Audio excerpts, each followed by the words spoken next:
Hello, my name is Cameron Dream, and I'm from Amazing Grace Christian Academy, and I'll be presenting for you today a speech by Prime Minister of Israel, Benjamin Netanyahu, at AIPAC, given March 5th, 2012.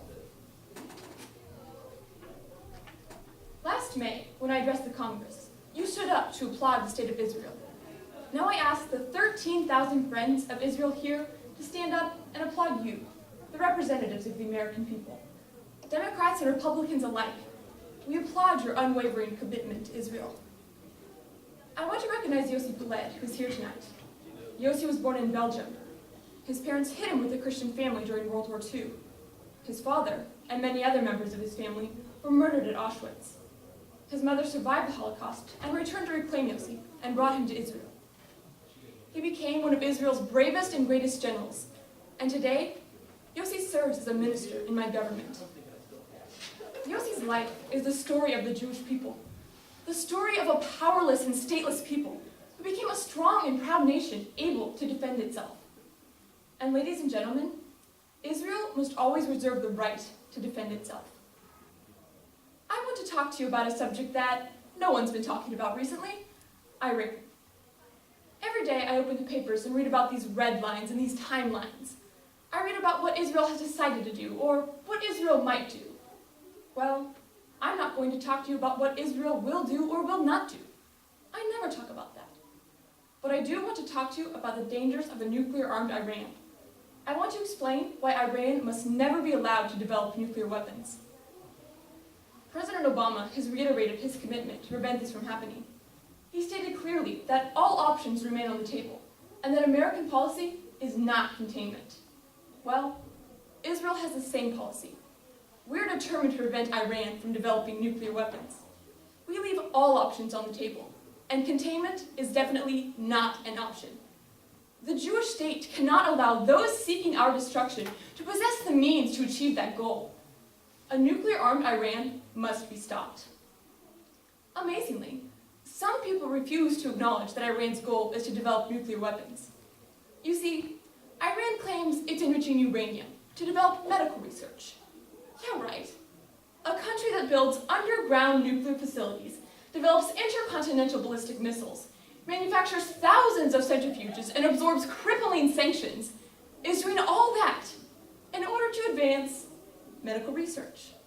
So you see, when that Iranian ICBM is flying through the air to a location near you, you've got nothing to worry about. It's only carrying medical isotopes. Ladies and gentlemen, if it looks like a duck, walks like a duck, and quacks like a duck, what is it? That's right, it's a duck. But this duck is a nuclear duck. And it's time the world started calling a duck a duck. Fortunately, President Obama and most world leaders understand that the idea that Iran's goal is not to develop nuclear weapons is ridiculous. Yet incredibly, some are prepared to accept an idea only slightly less preposterous. That we should accept a world in which the Ayatollahs have atomic bombs. Sure, they say, Iran is cruel, but it's not crazy. It's detestable, but it's deterrable.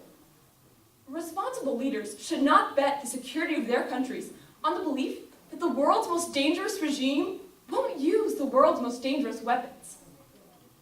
Iran accuses the American government of orchestrating 9/11, and it denies the Holocaust. Iran brazenly calls for Israel's destruction, and they work for its destruction. Each day, every day. This is how Iran behaves today, without nuclear weapons. Think of how they'll behave tomorrow with nuclear weapons. Iran will be even more reckless and far more dangerous. There's been plenty of talk recently about the cost of stopping Iran. I think it's time to talk about the costs of not stopping Iran. A nuclear-armed Iran would dramatically increase terrorism by giving terrorists a nuclear umbrella.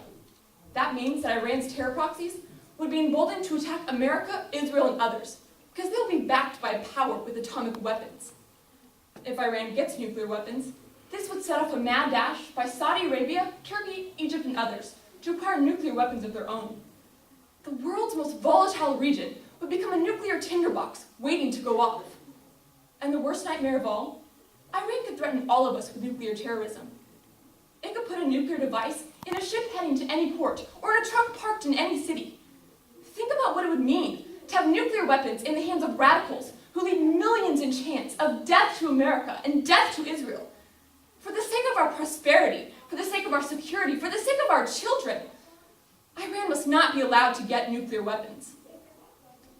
The best outcome would be if Iran abandoned its nuclear weapons program peacefully. No one would be happier than me and the people of Israel if Iran actually dismantled its program. But so far, that hasn't happened. For the past 15 years, I've been warning that a nuclear-armed Iran is a grave danger to my country and to the peace and security of the world.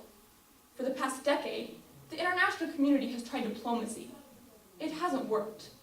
For the past 6 years, the international community has applied sanctions. That hasn't worked either. Israel has waited patiently for the international community to resolve this issue. We've waited for diplomacy to work. We've waited for sanctions to work. None of us can afford to wait much longer. And as Prime Minister of Israel, I will never let my people live under the shadow of annihilation. Some commentators would have you believe that stopping Iran from getting the bomb is more dangerous than letting Iran have the bomb. They say that a military confrontation with Iran would undermine the efforts already underway, that it would be ineffective, and that it would provoke even more vindictive action by Iran. I've heard these arguments before. In fact, I've read them before. In my desk, I have copies of an exchange of letters between the World Jewish Congress and the U.S. War Department. The year was 1944. The World Jewish Congress implored the American government to bomb Auschwitz. The reply came 5 days later. I want to read it to you. Such an operation could be executed only by diverting considerable air support, essential to the success of our forces elsewhere, and in any case, would be of such doubtful efficacy that it would not warrant the use of our resources. And here's the most remarkable sentence of all, and I quote, "Such an effort might provoke even more vindictive action by the Germans." Think about that. Even more vindictive action than the Holocaust. My friends, 2012 is not 1944. The American government today is different, but here's my point. The Jewish people are also different. Today, we have a state of our own, and the purpose of the Jewish state is to secure the Jewish future. That is why Israel must always have the ability to defend itself, by itself, against any threat. We deeply appreciate the great alliance between our two countries, but when it comes to Israel's survival, we must always remain the masters of our fate. Israel's fate is to continue to be the forward position of freedom in the Middle East, the only place where minorities enjoy full civil rights, the only place where Arabs enjoy full civil rights, the only place where Christians are free to practice their faith, the only place where real judges protect the rule of law. And as Prime Minister of Israel, I will never allow anything to threaten Israel's democratic way of life. This week, we will read how one woman changed Jewish history. In synagogues throughout the world, the Jewish people will celebrate the festival of Purim. We will read how some 2,500 years ago, a Persian anti-Semite tried to annihilate the Jewish people. We will read how his plot was foiled by one courageous woman, Esther. In every generation, there are those who wish to destroy the Jewish people. That is why we are blessed to live in an age where there is a Jewish state capable of defending the Jewish people. And we are doubly blessed to have so many friends like you, Jews and non-Jews alike, who love the state of Israel and support its right to defend itself. Thank you for your friendship. Thank you for your courage. Thank you for standing up for the one and only Jewish state.